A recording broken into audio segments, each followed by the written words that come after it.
episode is brought to you by the Consultancy Growth Network. As you'll know, I'm a big believer in learning from people who've achieved the things that you want to. It's why I run this podcast, to share the stories of consulting leaders and how they've got to where they are today.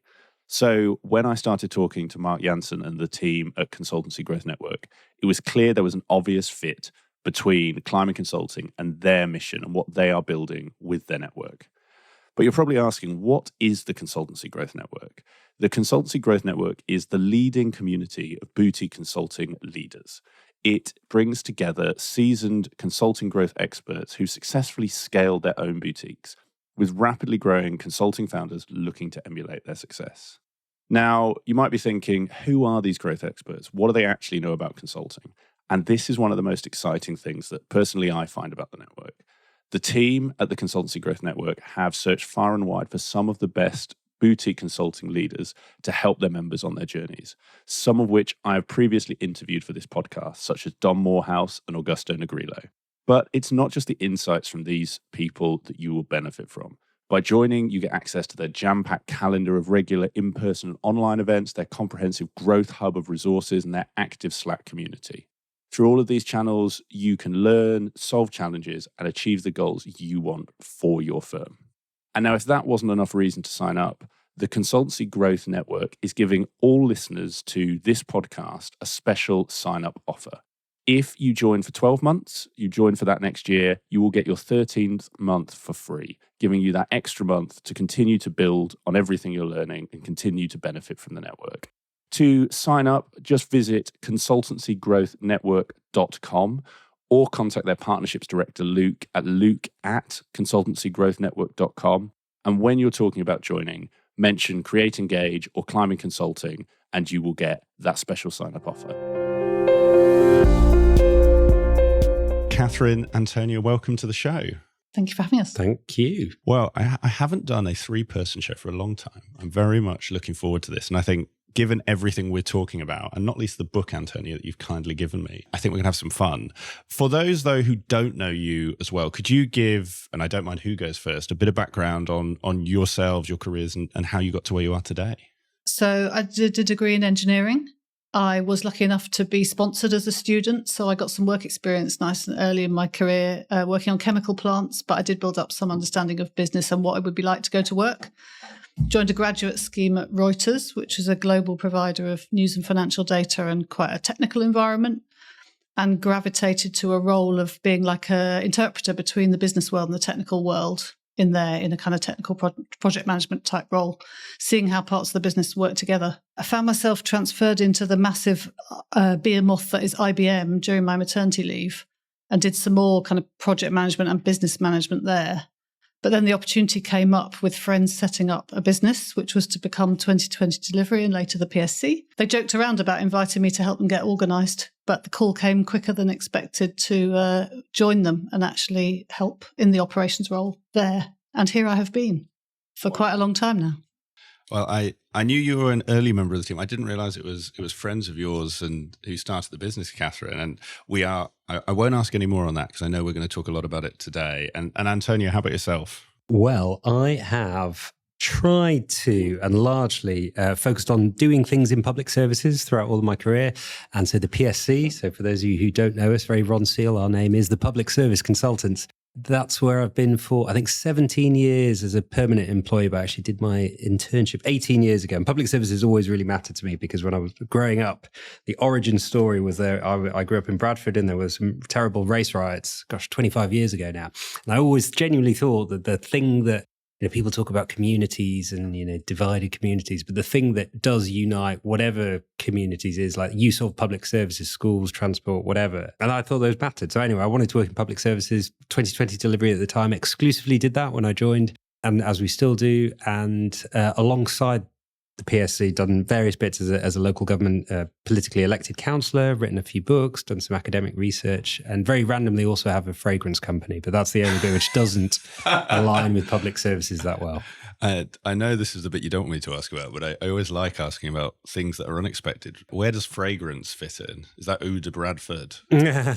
Well, one of the beautiful things I feel about the PSC is that we are a place where people can, so long as you live the mission of making public services brilliant, you can do other things around alongside that. And many of us work part-time, although it's closer to 90% than 80%, or probably closer to 110% than 90%. But anyway, and about 10 years ago, a good friend, 11 years ago, said, wouldn't it be fun just to try making something? And at the time, we made double-edged razors, both of us having beards, and anyway, eventually pivoted into men's fragrances. I probably shouldn't dwell too long on that, but anyway, yeah, that's how. Well, let's chat after, because we're recording this a little bit before Christmas, and so Christmas presents. I can't buy people public services, but I can buy them aftershave. I also, and we will come on to culture, that point around the 80 to 90%. Very interesting. Again, did not know, and I've noted it. And so for today's conversation, and I know we've talked a little bit about sort of what is going to be most helpful to our listeners to cover. And I think the really interesting thing, you have scaled dramatically. I think, Catherine, since you joined, I'm right, you're employee number 8, and you're now around 65, 70, give or take. And that's a hell of a growth journey, particularly in one industry. A lot of consultancies will branch out and say, we've got to do other things, much earlier. You've proved, I also see a lot of success in just stick to one thing that you're really passionate about. And I'm really keen to cover, I think, 4 big areas we've touched on. I think, Catherine, you mentioned you're coming in early, and the ops side, I think, is going to be a fascinating conversation, because, again, most consultancies I know invest in their, let's call them shared services, very late. That's something that might come for many at 60, 70, not 7. I want to talk about the scaling piece, which is always interesting for people on the same journey. The culture piece is clearly the fact you two have been here for that long speaks volumes in a world where people do not stay that long. And things like the 80, 90% piece, fascinating, again, how you've built that. And then I don't think we could do a conversation without talking about AI. And obviously, Antonio, you've just handed me your latest book, which is going to be read on the Sun Lounger on holiday. But I'd love to talk about that as well. You make it sound like I was desperate to give away free copies. No. I was honored to receive your free copy. That was definitely not the intention. Well, let's save that, because now everyone wants to hear about AI. We'll keep them till the end. And maybe we start with the ops side. And Catherine, I guess, paint the picture. You mentioned, your friends said, we might need you to come in and help. What led to them giving you that call almost so early in the life of the business? And what was that business that you joined, and what to help them solve? I mean, obviously my understanding of it is from the outside. I'm not inside their heads. But so I joined, there were 4 directors of the business. So the 2 founders had already added sort of peers, and there were 3 consultants, and Antonio had just done an internship. So they were in the graduate recruitment market already, but those brand new grads. The business was actually onto its 3rd office, because they started in the sort of back bedroom of somebody's house, and then they had a very small room high up in a building.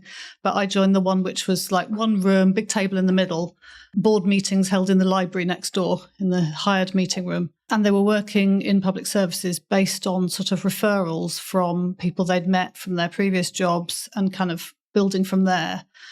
I think one of the drivers, obviously the directors realised they couldn't just deliver work, they had to win work. So the sort of drive to do sales themselves, and realising that they've got to deliver and supervise these new graduates and sell new work and look for the next thing.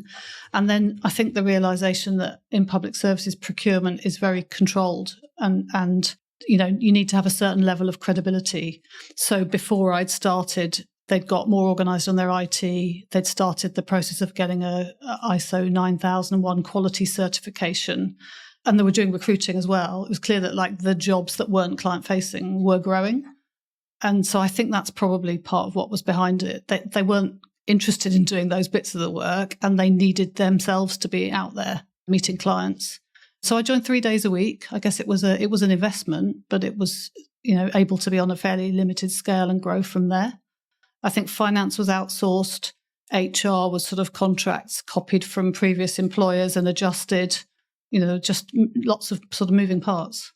Yeah, so when you explain it like that, it makes a lot of sense. And I guess just because it helps guide the question a little, what was that initial remit for you? Was it everything you've just described, or were there parts of that you held versus the directors still owning some of it? It was basically take everything off the directors you can, I think. And there were, individual directors who had things they'd already been doing, so they stayed close to those. So that was my kind of reporting line. But I had 4 bosses from the start, and just picked up everything. So I always say it's like, finance, HR, IT, office, and now commercial, procurement frameworks. I try to look after all of that so that the directors and the consultants can focus on doing the job, and we give them the enabling bits. And like you say, you can't be in the directors' heads, but and maybe this is a one for you as was, and then Antonio, one for you as is almost, what was it that the directors were saying to you, 3 months in, 6 months in, like, wow, if we didn't have you, we wouldn't be able to do this. What was this that they were then focusing on? I'm not sure there's a thing. I think it's probably the holding everything in your head. So just trusting that somebody's looking after, like any good delegation, once you've built trust in the person and you believe they're looking after it, you can just reduce the amount you have to concentrate on it, and believe it's going to happen. And we work closely enough, they could still have a say in all of that. So I think it's probably that. And I think, interestingly, so I was invited to the board meetings from the start. I only became a legal director myself quite a long time later, but I had that insight and inside view, which probably helped build that trust as well. And this may feel like an odd question to ask, but because you were in those board meetings, the ops role, as you mentioned, is an investment, and there is a cost of hiring anyone. And when you're a 7 or 8 person consultancy, consultancy gets paid well, but you still cost out of the business.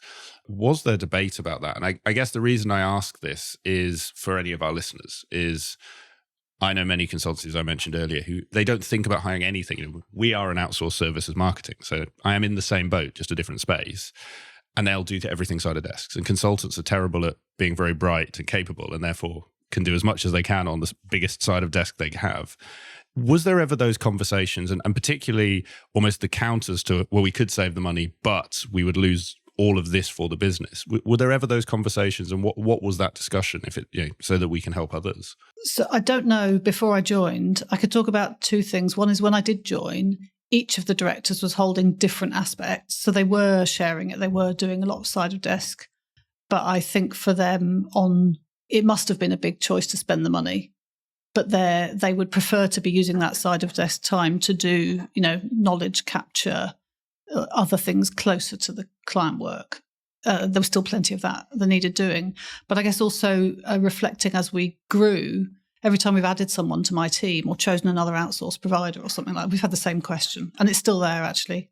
How much should we spend on the I mean, there's cash you spend on things or lots of non-paid costs that you have. But every time you have a person who's not a fee-earning person, it still is a question, I think. How do you balance that? Maybe, Antonio, this is maybe if I could also reflect on the was, if that's all right, because I find it. I mean, my memory is terrible, but Catherine reminded me that actually my internship was pre-Catherine days, which seems impossible because Catherine and her team are just an essential part of the company. And in fact, one of the interesting things hearing you ask that question, Nick, is almost yes, obviously, anytime there's growth and costs, etc., you do think a little bit about the implications of that, but it's not really a long thought, because the value that's brought through Catherine and the what we call the CBU team is just so enormous and clear. And a couple of thoughts as to why that might be right from the early days. One was, I remember one of the USPs, which is no longer one of our USPs, and that's a function of scaling, was that in the early days, 19 years ago, the directors did the doing was one of the USPs. It was ex-McKinsey consultants, but who'd rather than go back to McKinsey from the secondment of then Tony Blair's Prime Minister's delivery unit, went to focus their time on public services, and you could get brilliant people who were directors who also would be there working with the client. So if you're billed 70, 80, 90% utilization, they can't spend all their time also doing the operations. And I think that is different to some other consulting models where directors would immediately say, I only want to build 20% because I'm trying to scale teams, etc. So I think that was one bit. The other is, I do wonder, Catherine, it would be interesting to get your thoughts. Those early teams were very much of an engineering and science background. So there was a strong emphasis on logic and process and flows and accreditations and certifications. Like we got ISO 27001, probably 15 years before most companies consultancies would.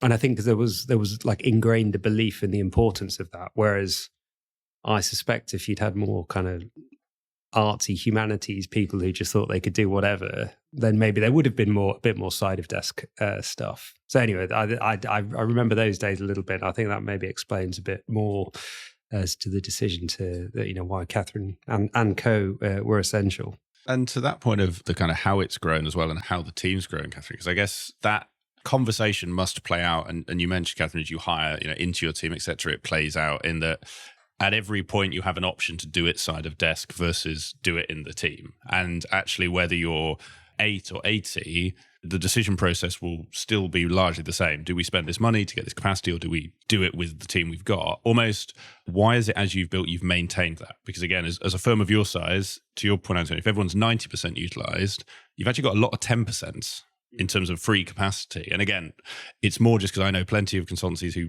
won't have that team. Why have you chosen to keep building that as it's grown?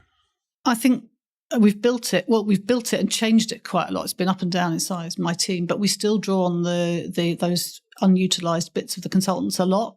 For example, we've been doing our graduate recruiting this week. We've this year done a review of the process for that, which was driven by our consultants and their analytical abilities, and then working closely with my team who are going to then run the process. But to unpick, how do we deal with the massive volume of graduates applying these days? How do we deal with the fact they're all using AI? And we can't tell the difference between them. And then we've implemented that in like crack team reviewing the applications, another crack team doing the interviews. So that's not my team doing that, it's drawing on the others. And obviously recruitment is an easy place for consultants to be involved because it's all about choosing the next people to do their same job. But the same applies on other parts of operations too. We draw on the team when that's valuable. And especially if we're writing things like processes for the consulting teams to use to be able to do their job better, it's definitely a collaborative thing. I imagine others have asked you about, Catherine, probably in other operations teams, how does your team structure? Antonio, it might be other consulting partners. Why do you have an operations team? I guess I'd love to know the advice you give to others if they ask these questions. What do you recommend to others when they ask about the model? Yeah, well, one is that you got to focus on what you're good at. The Ricardian economics view of the world. There are different, if you believe in consulting, then you should believe that there are different skills that are needed and different attributes. And it's very, very hard to be, just like with an MBTI type, it's very hard to be the blue sky strategist and also the person who's got the detailed eye to look at the contracts and make sure that the NDAs are signed and track the gross margin all the time. And I think you need to specialize a little bit and share the load and focus on what people are good at and recruit for those right skill sets. And if you don't do that, you will end up using your time poorly. Hence, you need to set up teams in different ways. And I mean, yes, people do sometimes ask the question about, how is your team set up and why? But it just seems, the inverse seems a very inefficient way of running things to me. Interestingly, actually, I've had a couple of comments recently, including in our staff survey, about how new joiners have found that we're well organised as a business. And I almost laugh when I hear that and think, but there are all these things which are not. But obviously the perception is. I think the challenge we have to give ourselves is like how shiny and well organised is too much. Like might tell you've invested too much in it. But actually, if someone told me this week, since she joined, everything she's wanted to find on our SharePoint, she's found, which is not what everybody says, but like that's a really good outcome in terms of ability to do the job efficiently. Similarly, you've got to make a good enough impression. If you want to employ great people and keep them, they need to feel like you're taking their employment seriously, doing it properly, you're paying them on time, you can do their expenses, they know how to get their job done, you help them with the difficult bits, you review their development, you've got a good view on their progress. All of those things are super important and are done better by having a clear, consistent view, especially once you get past small numbers. If you're, 15, then the most senior people in the business can be direct line manager to all of those people, can have a good site, can have a discussion about them together. When you're 50, you have to have delegated some of that. And therefore, you need some consistent ways of talking about things and recording things. No, I think it's a great point. And I want to come on to delegation around selling in a moment and how we've grown the practices. But actually, Catherine, to your point there and that journey, and again, you have a unique vantage point having grown a business to the size you have. What were the operational inflection points? If anyone's listening to this thinking, I'm now 7, was it size? Was it stage? What were those key, 1, 2 or 3 inflection points that stand out so far? I think we've probably mostly done it on pain points. So, something that's not working as well as it could. It's probably also fair to say in the very real world, you change when you lose somebody, like somebody in the team leaves. Think, okay, so how should we recruit in their place or should we take the chance to make a change? But definitely with numbers of people, you're always juggling the sort of what is the next thing I should invest ahead on, and what is the thing we need to catch up on. Have there been any big changes that you've gone, I wish we did that earlier? Have you got any in mind? So I'm sure many of your listeners will be familiar with CMAP, although probably other software is available, although not that many for consulting. Are you being paid by Ben Edwards as well? We should be. No. So we actually did start using that quite early, but I suppose maybe ingraining a mentality of diligence on one version of the truth as much as possible would probably be better. I mean, you'll never get there, right? Even the best data rich organizations struggle with that. But we're still kind of working on that a little bit, and maybe kind of setting that out from the start maybe that's a journey that we could have started on even earlier. On your inflection points, I was thinking crudely, there's probably like a 1, 2, 5, and 10 million revenue kind of different thresholds. I think you can make stuff up as you go along, probably at 1. I think at 2, there'll be enough people in the company that you do need some, really pretty robust processes, because anything could happen from an HR dispute to like invoices getting missed or whatever. I think at 5, then I know people who get by the seat of their pants on 5, but I think you should be pretty established then. And 10, when we got to 10, there certainly was a sense that you're now an established, medium-sized enterprise, and you probably do need the infrastructure. I mean, we were advised out from the outside that probably when you're at a 10 million threshold, you probably need the infrastructure of a 20 million organization. That bracket is similar. And whether that is great or not, I don't know, but I suspect those are probably not unhelpful inflection points to think about. The other thought was, I remember when we got on the first ever, was it still called Management Consultancy Framework 1 back in 2010, 11? I remember thinking that was a big moment, because when you see, then little old 2020 delivery up with, McKinsey, Bain and BCG, you say, well, actually, if we're going to serve the most senior clients competing against, senior established practices, well, you do need a mature enough operation, because that's what clients will expect. And I remember thinking that felt like a step change in difference.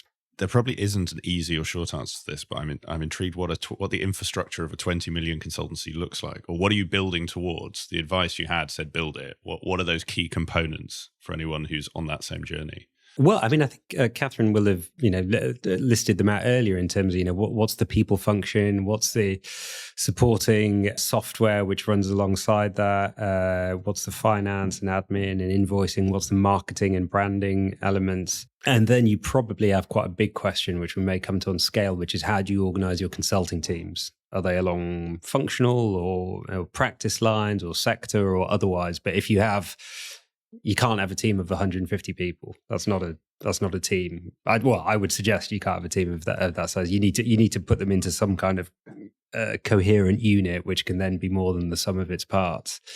I think there's something on the infrastructure question about the impression you're making to staff, because no matter you tell them you're a small company, once they're joining something that's clearly bigger than a few people, their expectations are different. And so there's that piece I said about the sort of credible, HR contract, that sort of thing, like you're doing it properly and you're a very reliable communicator through the recruitment process and things like that. But also then, while you may want to be flexible with things like part-time working, flexible working, different things that people may want and need and benefits and all that kind of thing, you have to standardize. I think we're still learning that policy-wise, you have to write down a standard. Even if you give yourself permission to, manage the exceptions, it's better to write down the standard, because people will expect to see it. So I think that's important. And then like consistent record keeping, so that when you want to say, well, what happened 2 years ago, and that maybe the person isn't in the company anymore or something, you can find it. We haven't also touched yet on knowledge management, which is a thing we tried to do relatively early. And when it was small, you could have really good conversations and store things and record things. And then the people would turn over a bit, the stuff would get a bit neglected. And I would say ours is in a worse state than it used to be. It's more in people's heads. And I think that's got to be an important part of that next stage.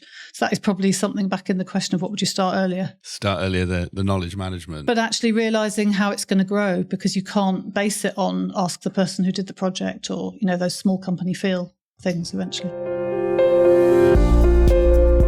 Just a quick ask, if you are enjoying today's episode, if you have got anything so far from my guest today or any of my guests that you have listened to on the show, it would mean so much to me if you could take a second right now, open up your phone and leave a review on the platform that you are listening to this show on right now. Your review, your recommendation, and your feedback on what we can do better in those reviews means the world to me and helps us deliver a better show for you and for all of the listeners who come after you. Thank you so much, and I hope you enjoy the rest of this episode. No, it's a really good point, and I think aligns with, Antonio, what you were saying around how do you structure a team of consultants, because I guess that who is in the structure also determines who fills out the knowledge management for the practice, etc. And maybe that's a good segue into that topic, because that how you grew the consulting side and the practices, to your point there, Antonio, it can sound very simple to we should put people in practices and homes. But I think, Catherine, to your point of when you get to a certain size and have certain structures, it creates new questions, challenges, problems. How did you as an organization approach going from what would have been the 4 directors or was to where you are today in practices? And feel free to jump some stages, by the way, if actually we don't need to start all the way back 17 years ago. My head's immediately drawn to, there was probably a time when it was quite client practice led. So there was 15, 17 years ago, there were a couple of clients who were probably 80% of revenue, and then everything else was 20%. And there will be a clear director lead for that, and you'd have kind of units of energy based around the clients. Then as we got bigger, I remember pre-2010, it was health and government were our 2 main areas. And I think we did have directors who were leading for a different practice area, which is probably how most consultancies set up along, with the subsector of an area, or, of an economy. And then our big change, which is relatively unusual for consultancies, was to very much structure around functional lines. And that was about 8 years ago, the business units. And then we formalised it more about 2020. Yeah. And when you say functional, what does that mean in your context? So that means in 3, let's say 3, but you might say there's 4, but like 3 distinct business units. So strategy, which would be your board level executive advice, which might say, what should the systems, incentives, financial flows and structures of a health board look like? So that would be a strategy question. Then transformation, which would be kind of your operational improvement, which might be how do you manage same day emergency care so more patients get seen, there's more throughput through the system, more lives get saved. So kind of pretty clear, lean, principle-based transformation work. And then digital, which is what I look after, which is everything from advisory through to building and running and hosting and maintaining software for public services. And each of those has slightly different client profiles or, persona, slightly different margins and commercial ways of working. And because those are distinct enough, you can put energy around them, which gives definition and allows teams to focus a bit more their efforts. And when we put those in place, that was not the only thing at all, but that was a big thing to unlocking quite significant growth. I think giving that focus and definition really helped. And how did you decide? Because Catherine, you said those started but locked in 2020, I think I heard you say, and you had a few before that. How did you test the different practice structures, and what was it that made you say, Antonio, you said once we'd got that one right, it helped to scale. What was it about getting that one right? I wonder whether it's not right, it's just agreed and settled, because there is no right? In fact, they're, even though you can describe them relatively cleanly in the way that you did, there's a lot of overlap between, here's a new possible project, which one does it fit in? It's not always 100% clear. Let's say digital looks after digital strategy, so they might draw on their colleagues. So there's like cross-selling and collaboration still there. But the fact that you divide the teams, put someone in charge of each one, and they have the focus to think about what's your offer in that area, how do you talk to clients in that area, how do you define what work you do, and then bring other staff with them on that. I think it's more about those like processes and the psychology of that, both internally and externally. But actually in choosing them, like there was no right answer. I can remember at least 2 phases of different, like sitting in the room with the leadership team trying to decide what should be on the list and exactly what word we should use, mainly aligned with revamping the website. And the difference between internal and external is also a thing that we kind of struggle to hold. We've decided so far to use the same words internally and externally, the same groupings. That might not be the perfect answer for either, but it's clearer for everybody, so it takes less managing maybe. To your point, at the top level, we put people in 3 boxes is conceptually quite easy. Actually, okay, someone has to be responsible for them. There's potentially a P&L involved. There's performance and all of that feeds up. There's teams, there's structures. I would love to know how you figured all of that out and made that work. And how did you approach that structuring? Slowly and iteratively. I can remember, we've been around the loop on P&L. There are some people who would find the financial sort of clarity and incentivization the clearest way to think about what they're going to do with their business unit. But actually trying to divide your overhead costs between the 3 units is really an impossible task. So we went round and round the loop on that. And at the moment, we're working on a margin calculation, which is saying there's a certain amount that they're responsible for, and beyond that it's shared and it's not worth the extra effort, for example. From an ops cost perspective. Yeah. Similarly, on staff alignment, we've iterated through. So you had the head of the unit, then you had people who were clearly specialists in that area. Then you had the next layer who were interested in it. So then if they start working more and more on those projects, and then they can add value in the client development and offer development, understanding and sharing the knowledge. Are they formally aligned? Is that a contractual change? Is it permanent? At what stage are you expected to align? When I'm promoted, am I supposed to align? What if I don't want to align yet? So we went through all of those kind of questions. How did you tackle this? Because I think, and Catherine, the thing that keeps coming to my head is what you mentioned of when people join a bigger company, they have bigger company expectations. And it's true. I run a business a little bit bigger than where you started, and that attracts a certain type of person. And just as an organization you are now attracts a similar but slightly different type of person. And they may have come from a big consultancy where all of that structure's there. How have you navigated that? Have you gone really clear of, well, you are a manager in digital? How have you squared that circle so far? So where we've got to is almost every consultant starts as a generalist in the lower grades. At manager, we expect people to think about aligning. And by the end of manager, if you want to be promoted to senior manager, you now have to belong to a business unit. We've had a lot of management discussions about exactly what that alignment process looks like, who has to agree, who gets the veto if necessary, and how that's communicated to staff and how they're helped on that journey, and what that means for their review of their development. Whether if a business unit is not doing so well, it can't afford to promote anybody into its senior manager, does that mean the person doesn't get promoted? So we went around a lot of that, and our leadership team is 11 people. So it's quite a discussion when they all have views. And that did come back several times to get to an alignment. I've now got some policies which are going to go out in the handbook in the next round. Oh, watch this space. Such are the operational things. But I think it's working reasonably well for individuals where we help them through the journey individually. But getting to a point where you can write down something that's crisp for those individuals and for those managers and for the risk to the business is indeed an undertaking.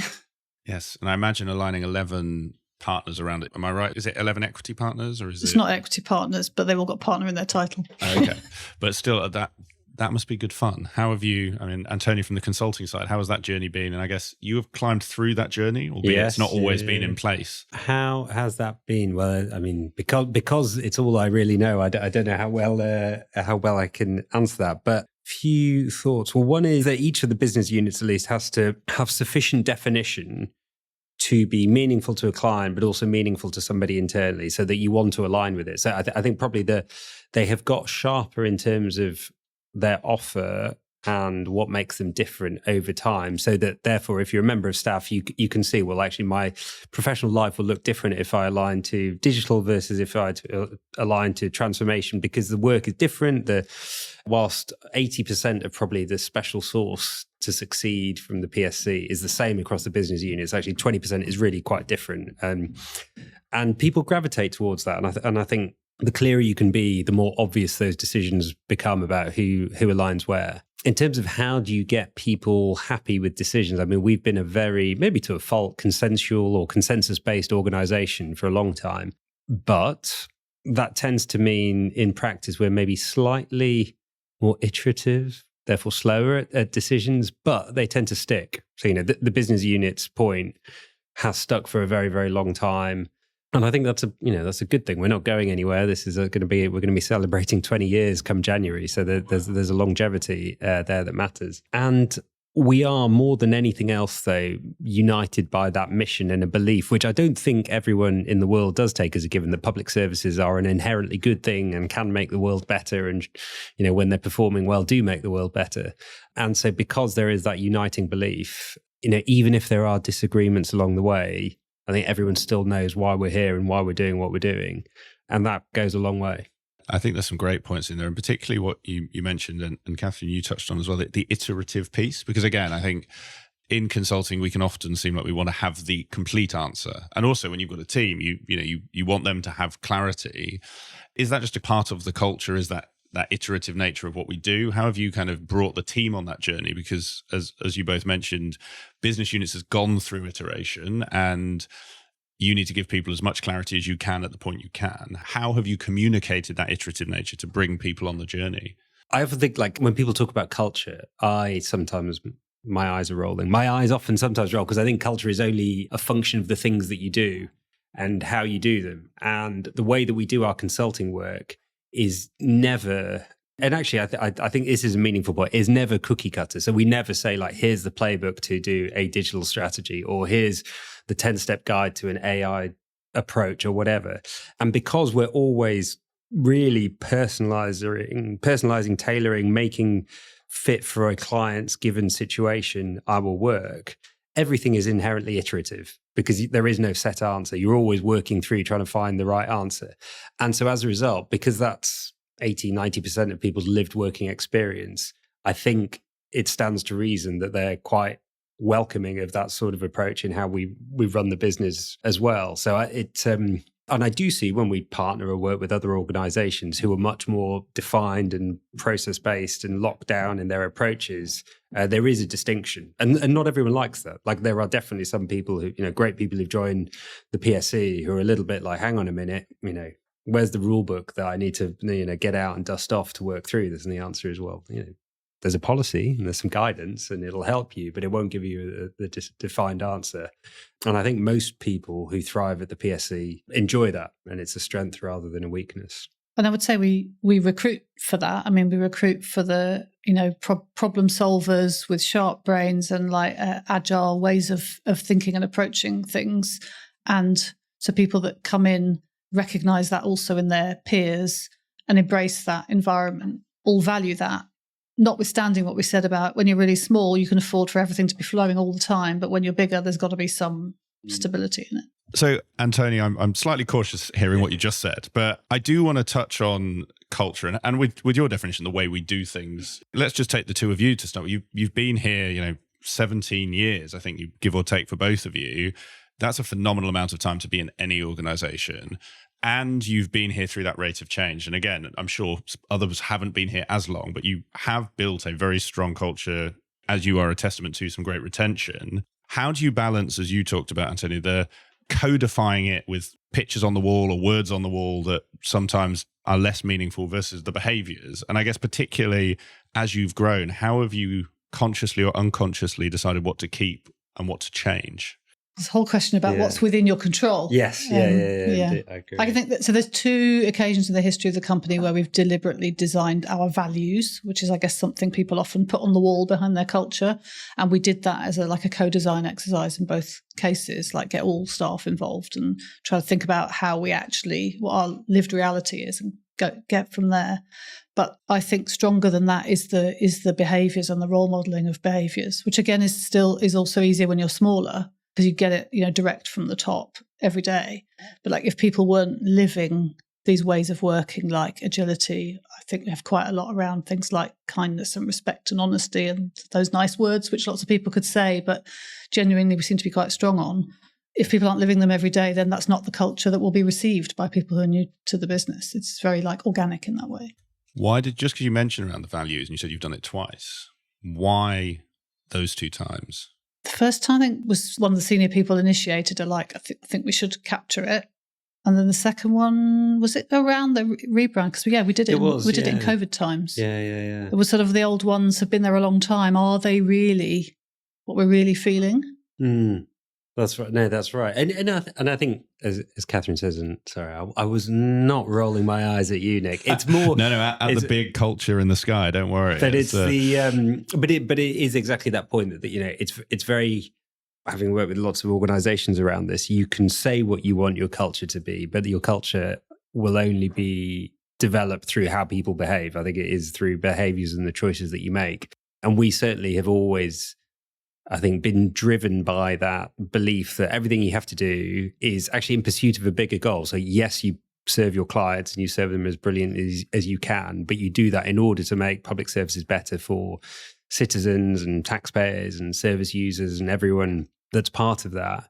And that means that it means the values which then sit underneath that, but it means that you do it because you believe in something bigger than just getting up to earn a salary, to write some slides, to then go back home, to then, I don't know, go to yoga or whatever. And make money for shareholders and clients. Exactly.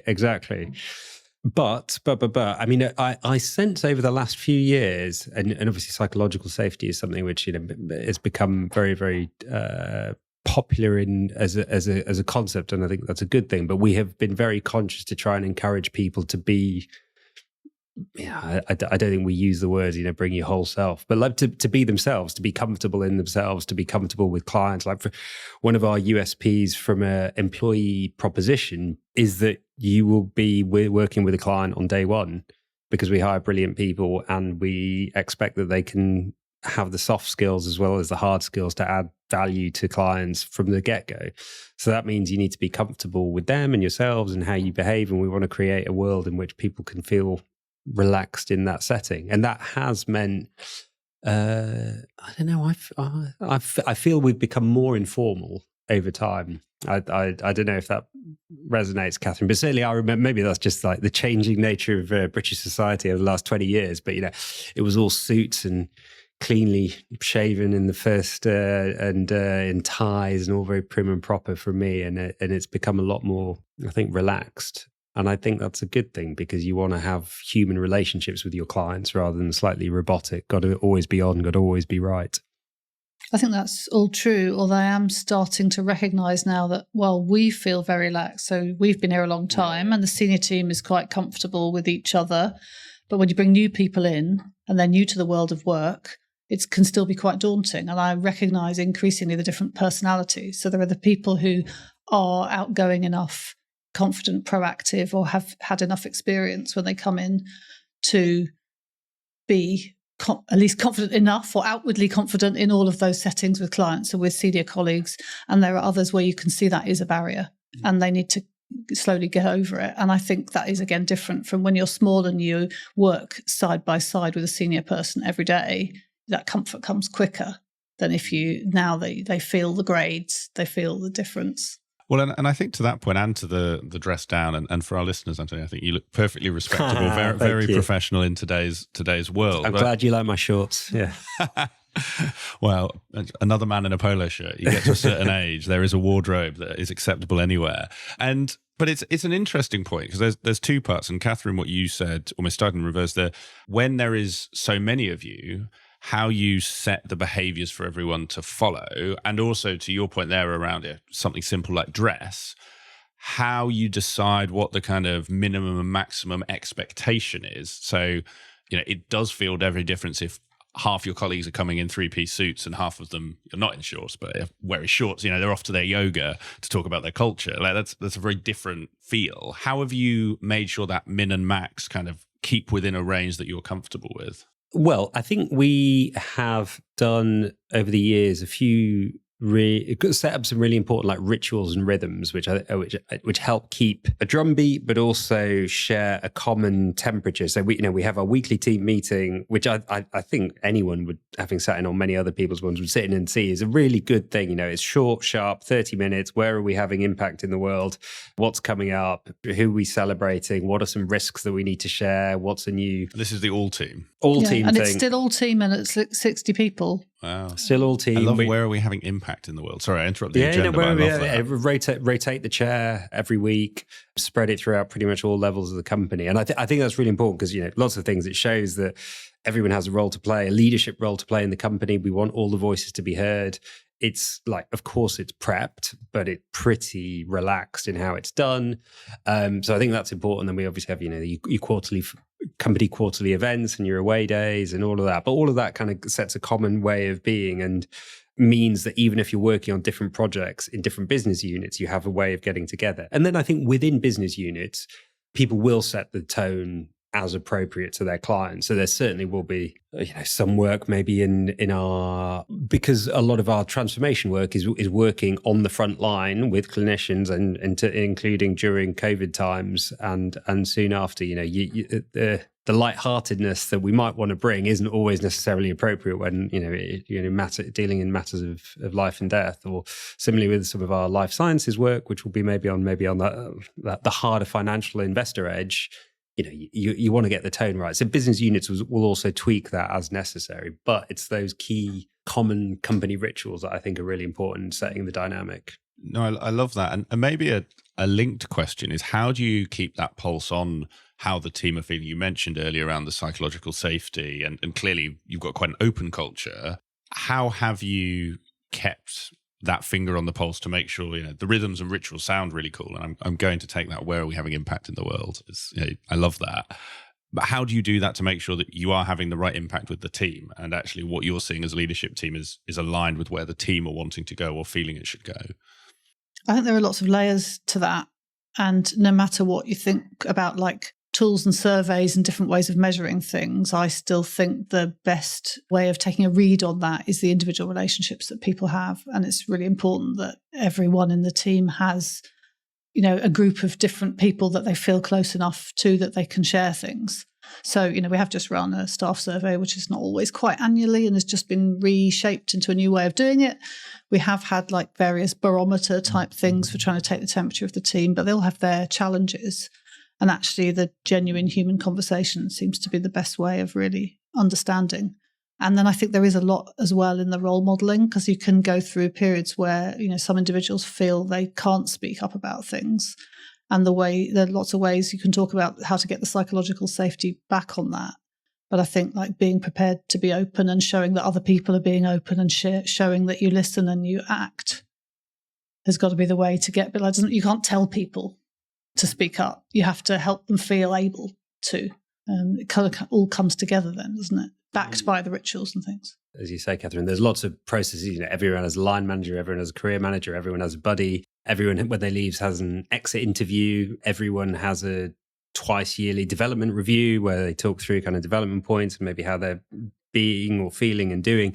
But a lot outside of all of that, and this comes back to the earlier conversation, I think Catherine and the CBU team, the corporate business unit, do a really important role as well in providing a route for people to raise things that is outside of the consulting work. So we will always say to people, if you're having an issue for XYZ, talk to either your team line manager or your career manager or the business unit lead. But if you can't talk to any of them, because hopefully not, and it's vanishingly rare, but of course, things happen. If any of those people don't feel appropriate, then actually Catherine is often the first port of call outside of that. And that provides a really important other route to have those conversations. So and even sometimes someone else in my team who they feel more comfortable with. And actually, we've just launched this year Freedom to Speak Up Champions, which is something that much bigger organisations do, but we've put in place so that there are 2 nominated people who you can go to outside of anything else. And we've set out, how would they handle you bringing something? How confidential can it and anonymous can it really be? And that kind of thing.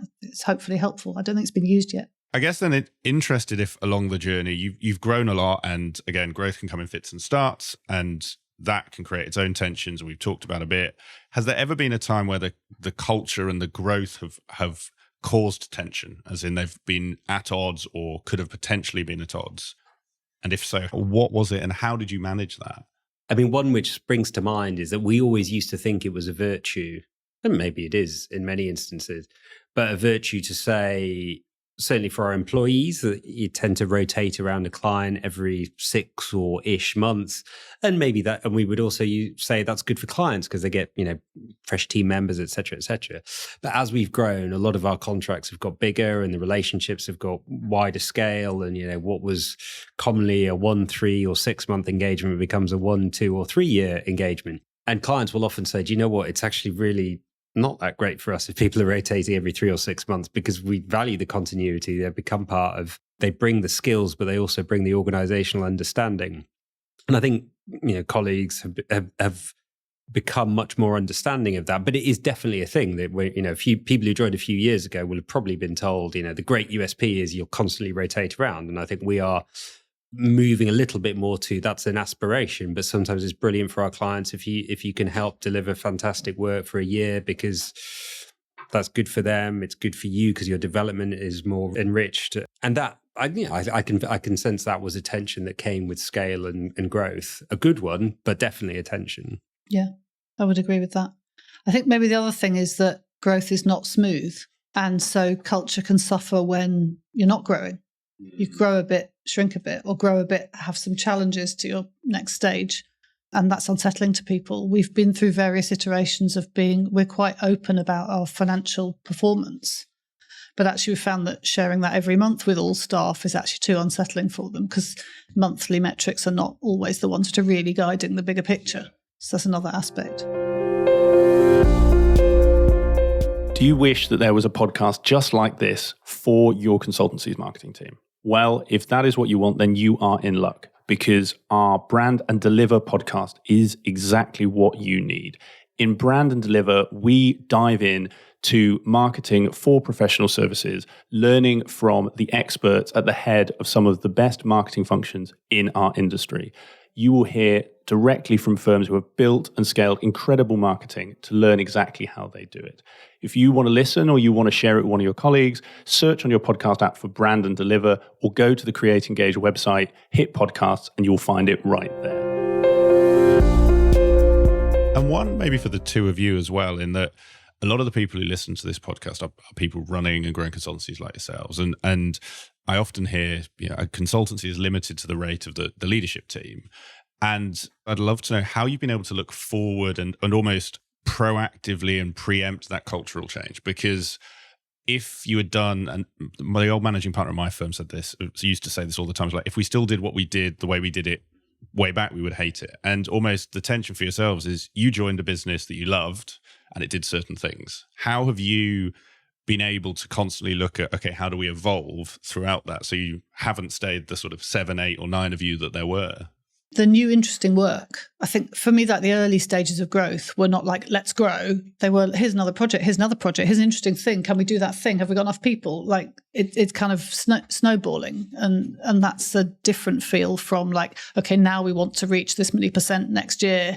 How are we going to make it happen? Yeah, I mean, I would say, and I can't help but think about what this means for a political metaphor, but like growth, I feel solves all problems. It gives new opportunities. It gives people new experiences. It creates, financial headroom for new hires, for greater financial recompense. It opens new challenges and it keeps things fresh. So always being ambitious for that, I think, is very important. But there's also the personal development side, which is actually, I have found increasing joy in seeing the professional growth and development of my colleagues. And the dream thing for me is when clients don't really want me anymore and recognizing that actually, a fraction of my slightly distracted brain, whilst I'm sure great value, is nothing compared to, some of what our colleagues across the company can do who may have a bit less professional consulting experience, but are just so good. So that is just one of the best things to see. And I want that next, future generation to feel that way about the future generation coming. And that's exciting to see. And actually, the pace of technological change, at least, is so fast that you can see there are new, even though many of the fundamental challenges are similar, the way in which they can be solved is different. And that's really motivating to see. I love that. And it is a nice bridge to probably our last area for today and technological change being AI. And Well, this is it. As the man who's literally written the book on it, I feel I must ask, and I mean, maybe we start. You're passionate about public sector, both of you. Maybe we start in public sector. I would be interested in how you're applying it internally. But everyone has ChatGPT these days. But how is AI actually helping? I guess both the public sector organisations you're working with, and when you're actually on projects, like how are you seeing it add value, not just be a distraction or a nice shiny thing? Where to start? And I know we've got a whole book on this. I have answered this question before, so let me try and not fluff it. The reason why I slightly hesitate is because I do think public services are different. I think public services are different to the wider economy, full stop, but that's accentuated in novel technologies. So I always say to clients, think of particularly generative AI, so ChatGPT, large language models, diffusion models, Gemini, etc., as like that general purpose technology. Increasingly, it's becoming like a utility, which will create so many new opportunities for change. But because it's probabilistic and you can't be 100% certain what it's going to find all the time, you have to be quite careful with the risks that get incurred with that. So the short version of that is these LLMs are now proven to be better than humans at most tasks that we do in isolation. The challenge is putting those into workflows and reducing the uncertainty that they will do something unexpected. And that risk is a lot higher in public services because it is life and death. If you get the wrong diagnostic wrong through an imaging scan, we don't get it right all the time. And that should be a high barrier to using more tech. But actually, you don't want to say it's because the AI got it wrong. Whereas if it's because you got the wrong digital marketing algorithm for trying to sell somebody socks on Facebook, the risk threshold is different. So I think public services should be more cautious as they go on that, and should always remember that public services are basically geared towards serving, obviously they're universal, so everyone. So that means not everyone is going to be comfortable with the use of AI. Not everyone's going to have access to digital technologies in the same way. So the opportunity is immense. We are already seeing some great applications of that. So we're very lucky to work with the Welsh government on lots of their AI strategy. And there's some brilliant examples of that being used in healthcare there, but also in developing their own chips and GPUs, creating large language models which help to actually grow the use of the Welsh language rather than reduce it, doing that across various different departments. So I'm very, very optimistic, but as we are already seeing, adoption will, and rightly, be faster in the private sector than in the public sector because of the things that we need to be cautious about. I think that's some fascinating examples. And to your point of healthcare, it's an area we have to get right because, yes, sort of generative AI is saying you've murdered someone versus you've got a cough is very, very different. And I know there's some high profile examples there, but I'd love to talk more about some of those ones where, like you say, you are actually able to do this. And where have you seen that biggest impact for clients so far? Yes. So, one of the bits that we've worked around with a number of different organizations. So the UK government has set up something called, or set up a while ago now, the I.AI incubator, which created a toolkit of generative AI tools such as Redbox or Minute or Consult, which allowed common tasks done by public service officials to be done by large language models, and then they'd be open source, made freely available for public sector bodies to use in their day-to-day operations. I think that is a genuinely, I tend to use this term guardedly, but genuinely world-leading approach to doing that. Solve one problem well and encourage others to reuse. And that's a great example. We've been working with clients such as the Welsh government to looking into use of those tools. But there are also important ways in using, again, AI to work out, well, how can we help to, rather than just deliver the productivity benefits, but maybe deliver growth through other means. So whether that's creating new data centers and growth zones and the jobs that come with that, to also, a great example, which I know OpenAI used to talk about when they would work with the Estonian government to help to grow knowledge and use of languages which were maybe less commonly spoken. And the example being there that actually, rather than, oh, don't worry, AI is going to take away the job of a translator, it's actually AI is going to make translation costs easier so more people can use and understand the language. So some good examples there. But more broadly for consulting, I always suggest, and in the book AI Demystified, there's a section on it. There was a brilliant 2023 paper by Harvard Business School in conjunction with BCG, where they basically took BCG consultants and put them into low-performing consultants and high-performing consultants, which I'm sure they were delighted about. Did the consultants know where they were? Yeah, I know. I would love to know that. I don't think so. And then they were given 18 tasks. And the question was, would the group who had use of large language models be better or worse than the ones who didn't? And the tasks, the important point was they were really varied. So it was everything from come up with a slogan for a new shoe brand, to come up with a marketing strategy, to write a 2,500 word Harvard Business Review article, to do some analysis. And it wasn't, the people who use the large language models weren't better than the group that didn't on all 18 of those tasks, but they were for almost all of them. And the point there being that for almost every single thing that consultants do, AI can augment and improve what we do. The question is that improvement, does that improvement outweigh the costs and the risks of doing that? And it's our job to work that out.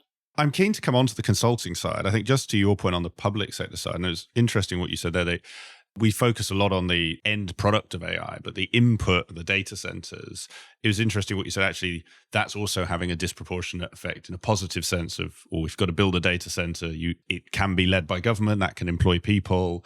And actually, this might be, again, topic in the book or a topic for another day, but it's not an angle I'd thought of. I mean, is that something we're doing here? How is the UK doing that? Yeah, so the UK government has established these AI growth zones in two different respects. So one is like in the physical sense. So there are now effectively designated data center growth zones. So in Wales, where we do a lot of work, the North Wales has been established as one of those areas. So there will be new infrastructure built. And the belief there, of course, is that infrastructure has a crowding in effect so that you could get other ancillary services, companies, skills, universities, creating new growth from that. The other, which is another area of AI that we work on a lot, is in creating sort of AI sandboxes where innovative companies in the health tech or legal tech or whatever other areas can work with regulators to test out new technologies to see, well, if we apply AI in this given tool, what might be the new risks, what might be the new benefits, and how do we need to mitigate and manage those accordingly? And all of those are kind of have that focus on using the AI responsibly, but also making sure it delivers something useful for citizens. Fascinating. And to the point you were talking about with the case study around the consulting, I mean, for both of you, how are you approaching that? Everything from how do we add more value to how do we keep the organization safe? Actually, what are the big things you're focusing on internally with that?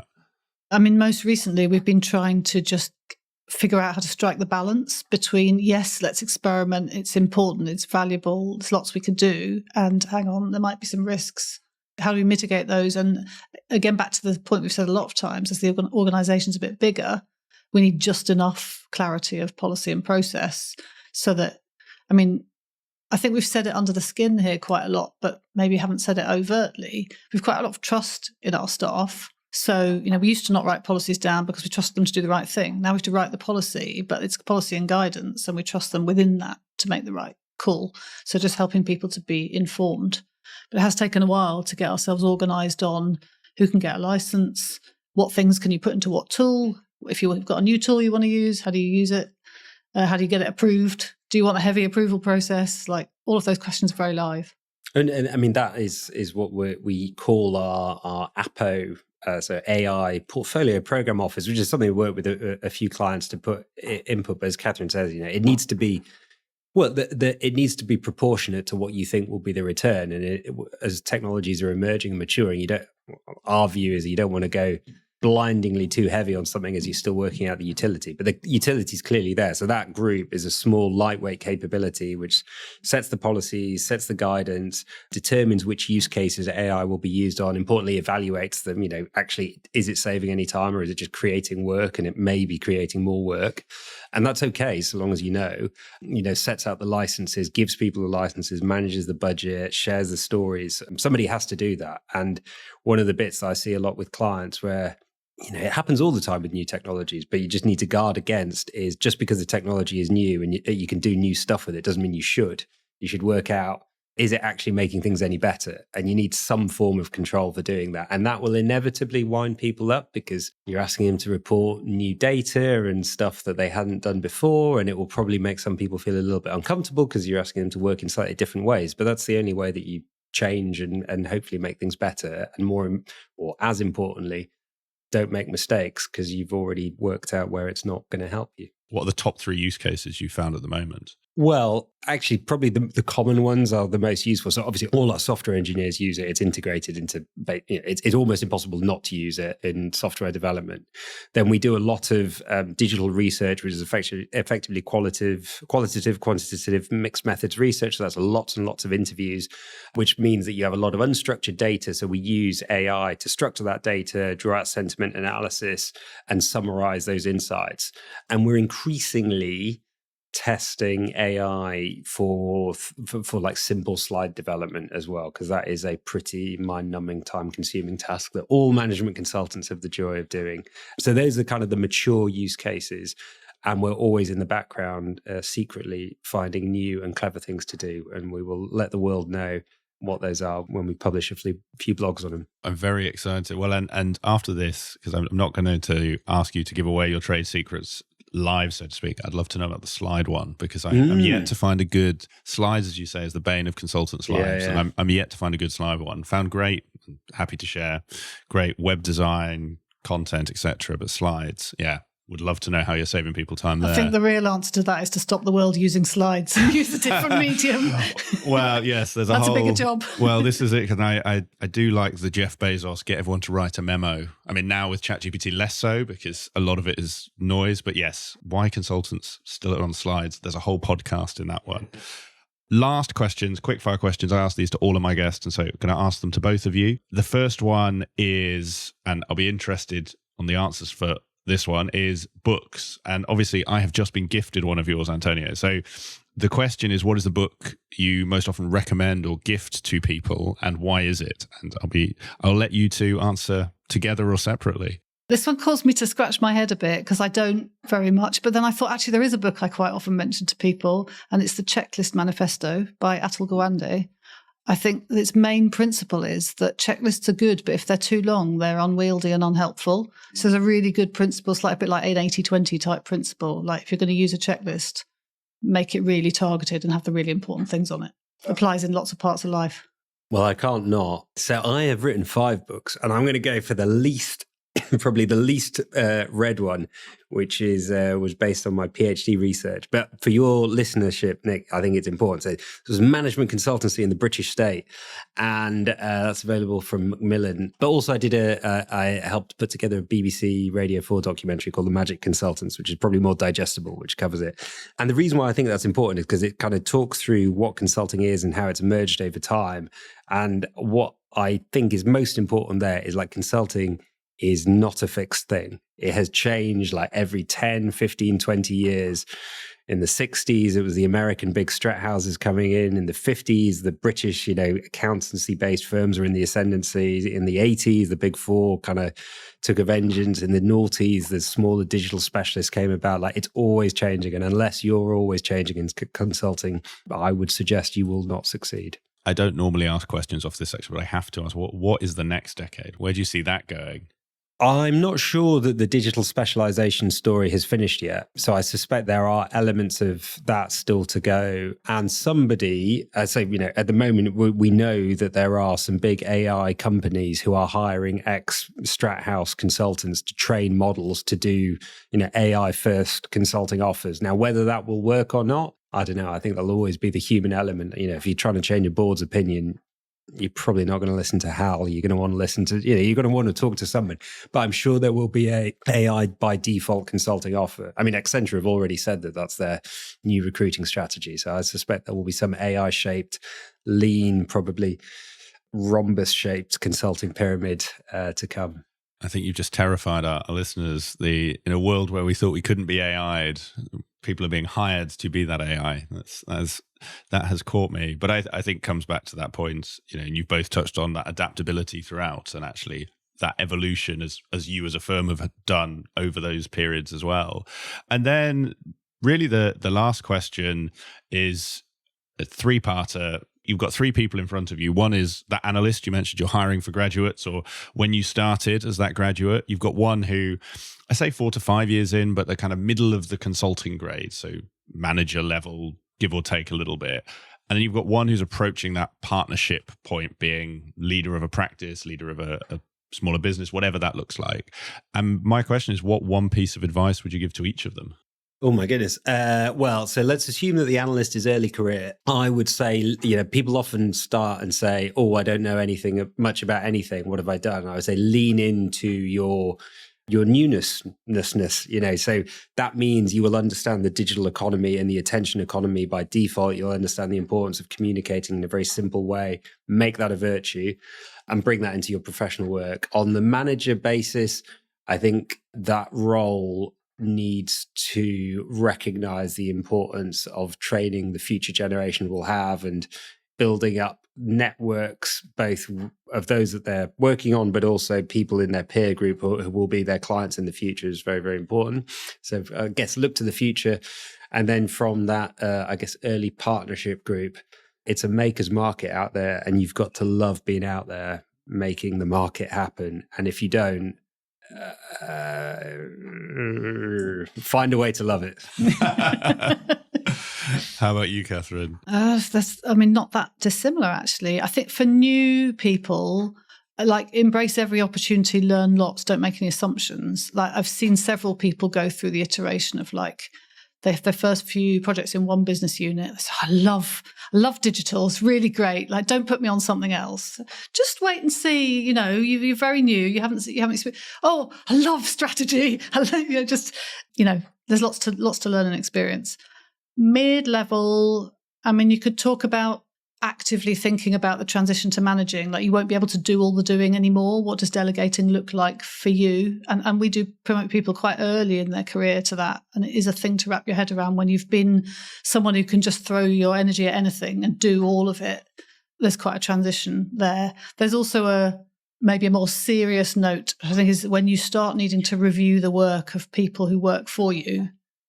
I'm increasingly convinced that being more clear with them on what the gaps in their performance are early is super important, because it becomes harder and harder and harder to say it and harder for them to understand and act on it. And that's really painful when you get to that partner level. I was maybe going to say sales. I think you said that one. But the transition to thinking about the whole business and not just your part of the business is an interesting thing for everybody to think about at that stage, I think.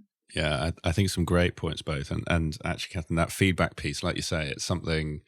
It does catch people, and it's not something you appreciate or expect until you get there. You're trying to be nice to them, but they won't hear the thing that you want them to hear unless you say it really loud. Yeah, that's, we work with a client who worked in kindness, and yes, like you say, honest is kind because it helps people in the future. So I love that. Well, both, this has been fantastic. Thank you for making the time. For anyone who wants to find out more about yourselves, more about the PSC, where would you point them to? Where can they find out more? PSC.co.uk. And I think our handle on things like, X isn't a thing anymore, is it? But we are the PSC in some places. Yeah, we are the PSC at LinkedIn, or follow Catherine or myself at LinkedIn and sign up to the newsletter and drop us a note.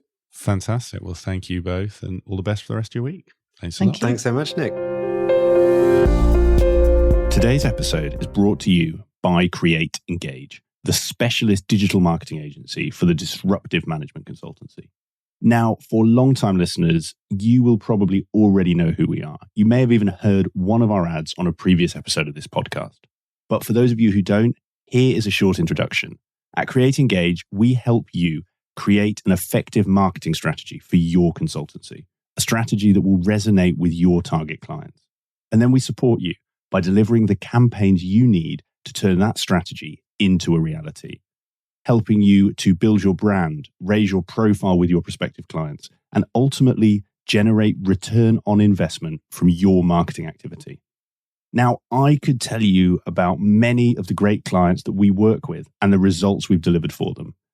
But instead, I'm going to do something much more powerful, and something that I would recommend you do for your own marketing.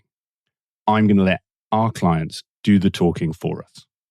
If you are currently thinking about marketing for your consultancy, you're going to want to listen to this. Create Engage started the process for us. They managed it end to end. They came up with some really creative ideas, and we were really happy with the work that they did, which meant that we could just focus on running the business. Not only did we start conversations with clients that we hadn't spoken to before, but also there was tangible return on investment by some work that we were given. They've helped right from the initial shaping of the idea through to helping us work out what our end goal was, They've supported us with the visual identity and our positioning of the brand. We've had an immediate expansion of our network and have initiated a raft of new conversations with owners, CEOs in target client organisations, and has led to us winning new projects already. One of the greatest compliments, I guess, is that one of our competitors even said that they really like what we're doing with marketing and they wish they could be doing something as good. So from our perspective, we couldn't recommend Create Engage any more than this. I would certainly recommend Create Engage if you're a consulting firm. They really understand consultancies and the sort of challenges we face. And, I don't think you're going to get much better marketing anywhere else. So I wouldn't hesitate to recommend Create Engage. They did a really good job for us. So if you're looking for an agency that can help you achieve the results that our clients just described, then head to our website, createengage.co.uk, where you can find out more about how we support consulting firms like you. You can download our latest ebook and you can get in touch to talk about how we can help you take your consultancy to the next level through digital marketing. I hope you enjoyed today's episode of Climbing Consulting. If you have any guest recommendations, comments, ideas, thoughts on how I can make this show better for you, just drop me an email. It's nick@createengage.co.uk, and I really look forward to hearing from you.